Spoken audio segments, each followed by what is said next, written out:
Tinibag ng malakas na ragasan ng ilog ang lupang kinatitirikan ng bahay ng isang residente sa Cagayan. Bunsod pa rin yan ng malakas na ulang dala ng Bagyong Nika. Si Ryan Lisiges ng PTV sa Balitang Pambansa. Kasabulan may abot, itulong dito yung Zone 7. May timbang-timbalay dito yan. Apo, pangasiyo. Ito ang paghingi ng tulong ng isang barangay official sa Taguntungan, Bagaw, Cagayan kagabi. Bumibigay na raw kasi ang lupa sa gilid ng ilog na kinatitirikan ng kanilang bahay dahil sa ulang dala ng Bagyong Nika.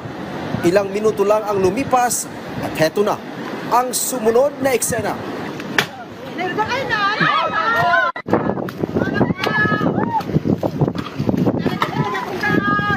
Tuluyan ng natibag ang lupa na kinatitirikan ng kanilang bahay.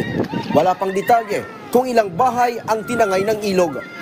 Unti-unti na rin natitibag ang mga lupa sa gilid ng riverbank sa barangay Katayuan lalo. Kapag nagpatuloy ang pagguho ng lupa, posibleng maapektuhan ang katabing kalsada. Kinordonan na ang lugar para sa kaligtasan ng mga residente. Dinagdagan pa ng Magat Dam ang pinakawalang tubig sa Cagayan River. Tumataas ang tubig sa reservoir dahil sa patuloy na ulan na dala ng Bagyong Nika. Dahil dito, 1 metrong taas ng tubig ang idinagdag sa kasalukuyang nakabukas na spillway kaninang alas 6 ng umaga. Maraming bayan ang binabantayan ngayon sa Region 2, lalo na ang mga nasa gilid ng Cagayan River. Ryan Lisiges para sa Pambansang TV sa Bagong Pilipinas.